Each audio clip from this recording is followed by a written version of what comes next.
Hi everyone, I'm glad you're back. Well, we're going into full moon. It's beautiful. And of course, with May Day, as I said, it's really traditionally, anciently traditionally, that was considered the first day of summer.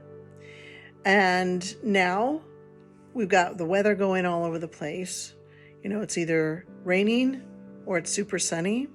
Here where I'm from, it went literally from 40 degrees up to 80 degrees. And so they've had a lot of avalanche warnings. And that's probably somewhat how it is in other places.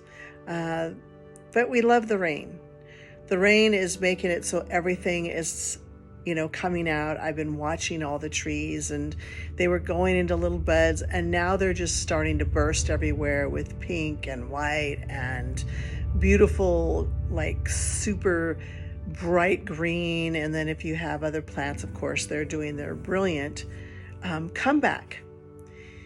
Why am I sharing with the trees? Because the trees have always been here.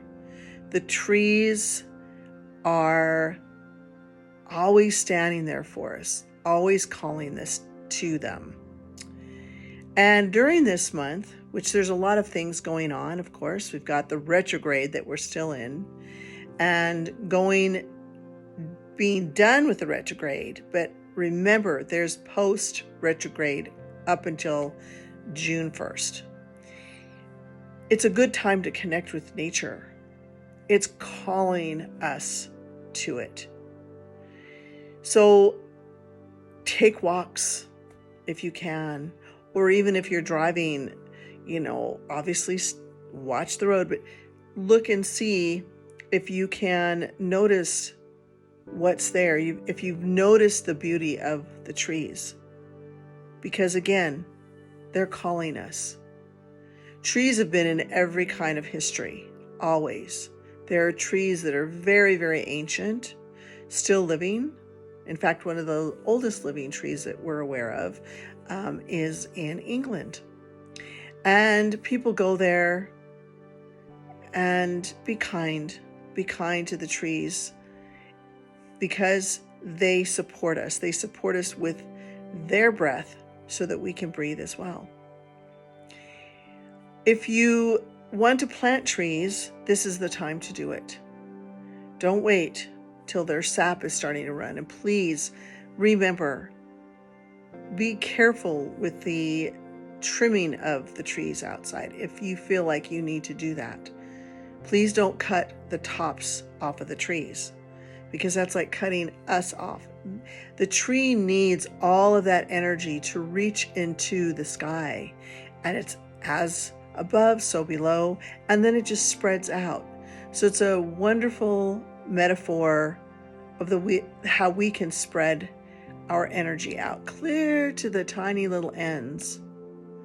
Now, last year, the place that I live, a person came that was hired to take down some of the trees that were right by my window. It was very heart-wrenching for me, because those trees could feel that I love them. I went out and I decorated them. I put bird houses in them, or I hung big pots of flowers in them. They were strong enough to hold them. And then they're just gone. However, here's the point of this. Nevertheless, below they were alive. And just like the beautiful book, The Giving Tree, if you know who that book, Shel Silverstein, it grew all of these branches. Now, mind you, it looks like a bush, but it wanted to let me know that it was still alive. And because I gave so much to them, that it wanted to give me beauty as well. So what will I do? Take it down? No, I'm just going to make sure it has a different shape. That's another metaphor for us of like, we feel that we get cut down to nothing. We feel, especially during this retrograde, it's very, very emotional for a lot of people. We're not getting cut down. We get to recreate ourselves in a different way, different than we ever thought. And the trees are teaching us that. So as the trees go into that spring bloom, love them. As the trees start getting the big leaves on them, for those that have the big leaves, such as elms and sycamores and all these trees, other types of trees that get the bigger leaves, enjoy them, because we are connected to them. Divine channelings are very interesting, because when I come to see you, I don't really ever know what to say or what I'm going to say. Well, I maybe plan, but then this is what comes. So the trees wanted to have a place this day. As things get more technological and social media seems to be the norm, we forget to look around. Don't hang on branches, please, that cannot handle your weight. They will bend, but they just aren't strong enough. Don't carve into the trees, but that's like carving into us. Remember, once upon a time we were told to hug a tree. Yeah, put decorations around them, feed them, water them, because they need a lot of water. Well, there's not much of a drought going on now, so you can do that. And watch them bloom and bloom and bloom for you. I've lived in this particular place for almost 3 years now, since 2019, so here we go. And the tree outside every year has grown about 5 or 6 feet, literally, because it feels the tree is alive. That tree knows that I love it. So we have love from the tree, love from me, and the tree has grown.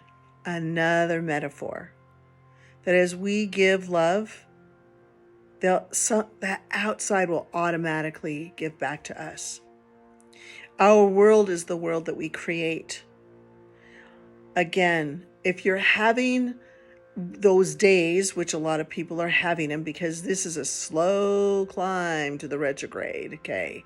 And even if it peaks out, it's going to be an aftermath after the 14th. Remember that. Get near a tree. Walk in nature, not just on the treadmill. Enjoy yourself. Take your family out. Remember, a couple years ago, we were all out there doing it. Delve into looking at the bark, because that's really great. All the barks are really different. Even if you have several elms, the barks look kind of different. We're all individuals. That's the metaphor for this. We might look similar or talk similar, but ultimately we are all very different. And if we look at the details or get close to something, close enough in our hearts, it'll reveal, meaning the trees, it'll reveal what's important to us, what's important for us to see at the moment. Everything has a story. You have a story. But go and see what the new story is. Remember, if you change that story of the past, you will change your life. But you've got to keep seeing the new story. Just like the turning of nature. The tree's there, but it sheds the old stories and it grows anew and grows up and out, as I was saying. And lastly, I'm going to say this. In the last video for the retrograde, I encourage you to make a little bowl with words, a stone, and pick those words every day. People are really enjoying that. So do go back to my last video to watch that and share it with others. We are all related. We are all one. And in this full moon, we're creating balance and journeying together. And that calm attitude will help us. Remember to sing, smile, enjoy. And I'll be with you next time. Happy full moon.